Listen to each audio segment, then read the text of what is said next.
I was standing at the kitchen sink, rinsing off the last dish from dinner when my mom's voice cracked through the house like a whip. "Harper, get upstairs and fix your sister's closet. It looks like a pigsty again." She didn't even look at me. She just barked it out from the dining room where she and my sister were sitting with plates of takeout I wasn't allowed to touch. I wiped my hands on a towel and turned around slowly. "Mom, I just worked a 10-hour shift. Can it wait until tomorrow?"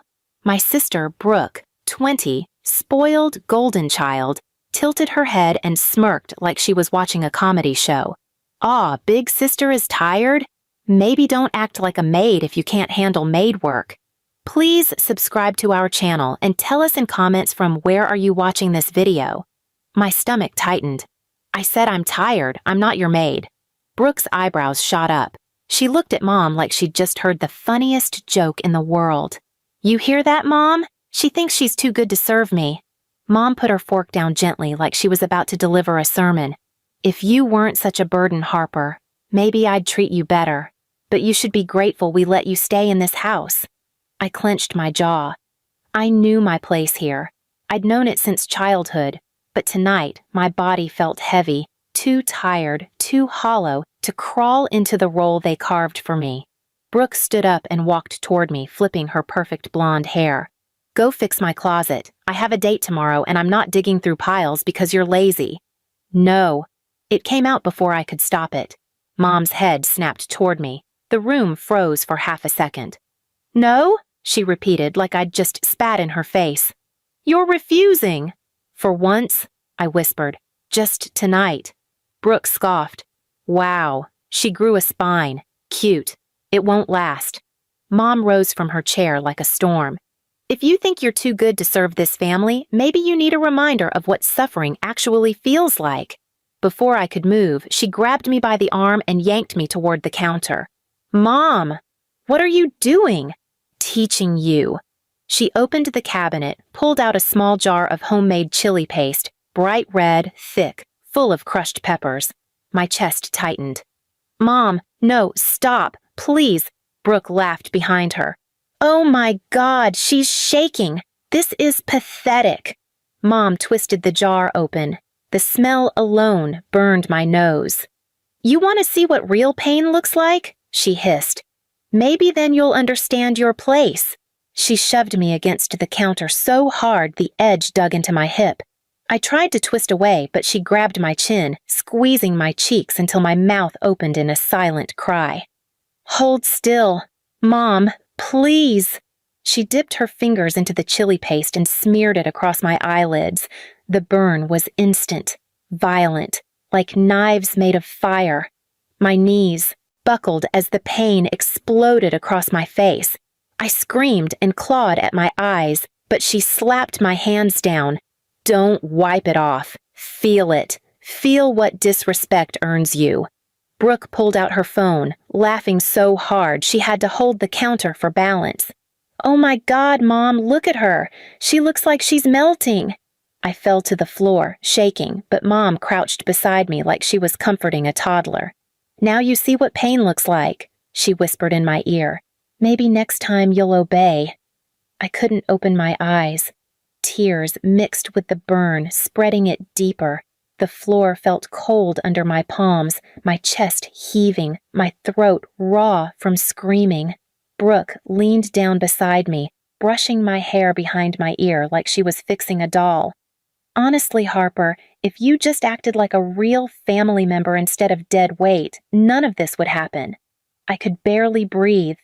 Their footsteps walked away casually, like they'd just finished a chore. Mom's voice echoed from the dining room. "Dinner's getting cold. Leave her. She'll get up eventually." Brooke chuckled. "Blind rats don't move fast." I stayed on the floor for nearly 20 minutes, trying to blink through the pain.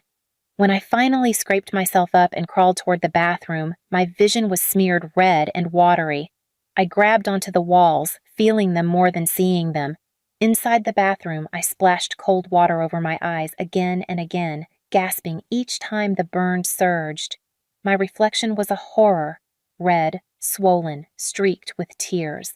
I slid down to the tile and pulled my knees to my chest. In the hallway, I heard Brooke's voice. "Mom, she's going to cry again." Mom answered, bored. Good. Maybe she'll finally learn something. That night, lying on the thin mattress they called my bed, the burn in my eyes slowly fading but the humiliation burning hotter, something inside me shifted, quiet but solid. They had no idea. They had no idea what they just created inside me, and it was going to change everything. The next morning, my eyes were still swollen, rimmed bright red, and every blink felt like grit scraping across raw skin. I could barely see the shapes in front of me when I walked into the hallway. The sunlight through the window stabbed like needles. Mom was already in the kitchen, pouring coffee for Brooke like they were royalty at a private breakfast. Brooke lounged at the island with her phone, scrolling, legs kicked up like she owned the place. When I walked in, Mom looked at me for half a second and smirked.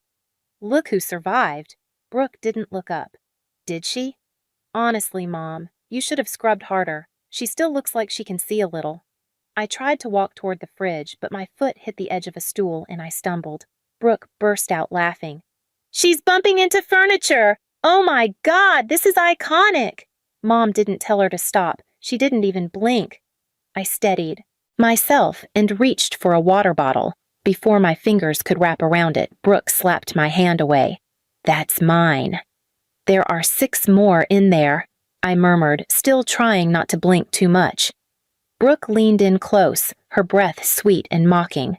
But I said it's mine. Learn to listen. Mom took a bite of her toast. Harper, why are you making a scene? You already embarrassed us enough last night. My jaw clenched. I didn't embarrass anyone. Mom let out a sharp laugh. You refused to do your sister a simple favor. Then you cried like a toddler when I corrected you. You make everything harder than it needs to be. I swallowed slowly, keeping the anger down like acid. You rubbed chili into my eyes. Brooke slammed her phone onto the counter. Here she goes again, always the victim. You act like Mom hurt you on purpose. My hands curled into fists. She did. Brooke rolled her eyes so hard I heard the exaggerated sigh. Oh, please, if she really wanted to hurt you, you'd be blind by now. Be grateful. Mom poured herself another cup of coffee, looking irritated. Stop whining. Your sister has a charity event to get to and she needs someone to steam her dress. Go make yourself useful. The room spun a little when I looked at them. My throat tightened, not because of the pain in my eyes, but the realization that they truly believed nothing they did was wrong. My voice shook. I'm not touching anything for Brooke. Silence. A chilling silence. Brooke stepped closer to me, her face inches from mine.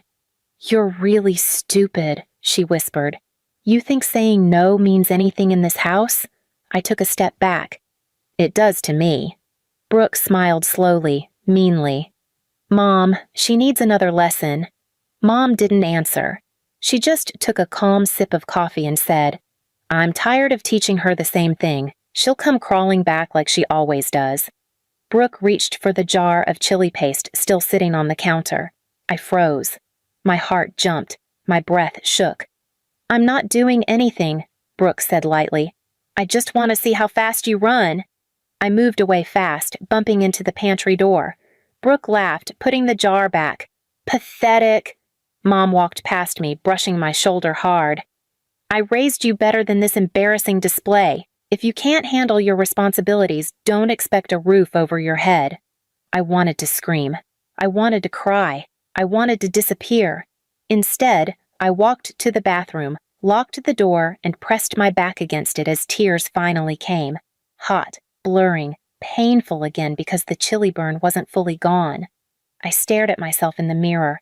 My face was still swollen, eyes puffy and red. I looked like someone punished for existing. My phone buzzed in my pocket. A text from my coworker, Sasha. You okay? You didn't show up today. I blinked, realizing I must have lost track of time in all the chaos. I texted back, family thing, I'm fine. It was a lie and she'd know it, but I didn't have the strength to explain. When I stepped back out into the hallway, I heard Mom and Brooke laughing in the living room. Their laughter sounded different today, colder, sharper, like they were celebrating something. I peeked around the corner. Brooke was showing Mom a video on her phone. It took half a second to realize it was me, last night, screaming on the kitchen floor, clutching my burning eyes. My stomach dropped. Brooke zoomed in on my face and laughed. "This part is my favorite," Mom chuckled.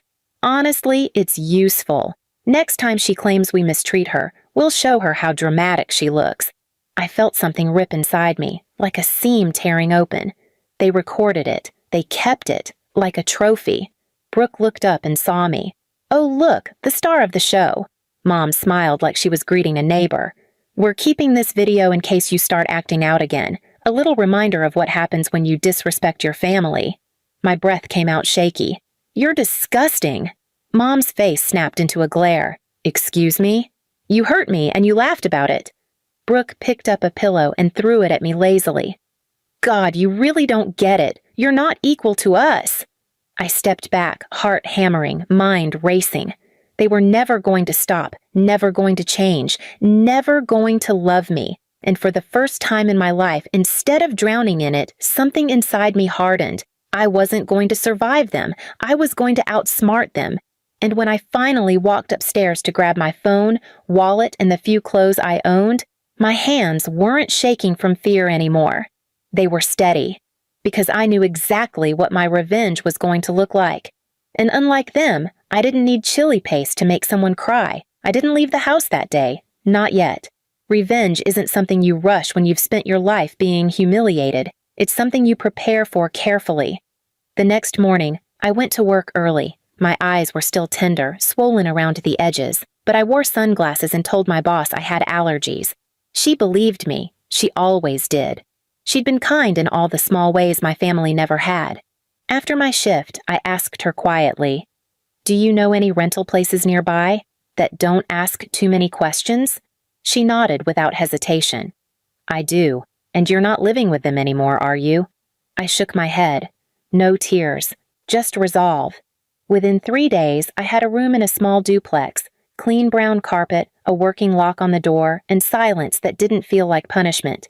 I didn't tell my mom or Brooke. I didn't need their permission. I didn't need their approval. But I needed them to understand what losing me actually meant. So I waited until the perfect moment. It came on a Thursday evening when Mom called me, her voice irritated. "Harper, stop being dramatic and get home. Brooke has a photo shoot at 8 and you need to steam her dresses." I almost smiled.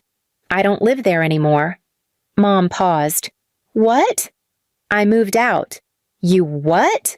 Brooke grabbed the phone. I could hear her breathless from across the line. "You can't leave. Who's going to do my laundry? Who's going to set up my outfits? Who's going to—" I cut her off. "Figure it out," Mom hissed. "You ungrateful brat. After everything we've done for you—" "You rubbed chili into my eyes," I said calmly. "And you laughed." There was silence. Then Mom snapped, "You deserved it." "I know," I said softly. "And that's why I'm done." I hung up, but that wasn't the revenge. Not even close. 2 days later, I went to the police station. Not to press charges. That wasn't my plan. I simply walked up to the officer at the front desk and said, "I need to file a record of a domestic assault incident. I'm not pressing charges yet, but I want this documented." The officer looked at my medical note from the urgent care visit I went to the night I left home. Irritation, tissue damage, chemical exposure to the eyes. "Who did this?" he asked gently. "My mother." He wrote everything down. He stamped it. He filed it. And that was enough. Because my parents' biggest fear wasn't jail. It was their reputation. They lived off being the perfect family, off impressing church friends, off pretending Brooke was a rising star and I was the quiet helper daughter.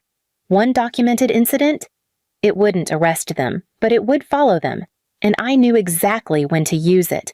A week later, their church was hosting its annual community banquet. Mom and Brooke were obsessed with it. Brooke even bought a new dress specifically for the event. I arrived early, sat in the back, quiet, unnoticed. When Pastor Glenn began reading the volunteer list, he paused when he reached my parents' names. "Mr. and Mrs. Collins," he said slowly, "we need to discuss something privately." The entire row turned to look at my mom. She stiffened. "Is there a problem?" He held up a paper. We received a welfare concern from the precinct involving your daughter. Brooke turned white. Mom's jaw dropped. Dad put his hand over his mouth. People whispered immediately. Everyone knew what a welfare report meant. Mom stood up violently. "Harper, what did you do?" I didn't move. "I told the truth." Brooke's voice cracked. "You're ruining us." "Funny," I said. "That's exactly what you told me when I cried." Pastor Glenn frowned deeply at my parents. "This is serious. We'll need to talk further. You should take responsibility." Responsibility, the one word they never expected to hear in public. They panicked instantly. Dad rushed toward me. "Just withdraw the report. Say it was a misunderstanding." Mom grabbed my wrist, hard. "Fix this. Fix it, Harper." Brooke choked, trembling. "They'll never let me model if people think we're abusive." I pulled my wrist away from Mom's grip. "Funny, didn't you say I needed to learn what pain looks like?" Their faces collapsed.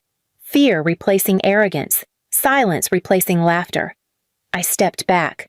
"No, I'm not fixing anything. Every tear I shed in that house, you're about to shed 10. Mom's voice cracked for the first time in my life. "Harper, please, don't do this to us." There it was. The begging. Not poetic, not symbolic. Real. And deserved. I walked away with their voices echoing behind me, panicked, shaky, desperate. They cried every day after that. Every meeting with the church, every welfare follow-up, every neighbor whispering, and I didn't need chili paste. I just needed the truth. I never moved back. I never looked back. And they never stopped crying. Please subscribe to our channel and tell us in comments from where are you watching this video.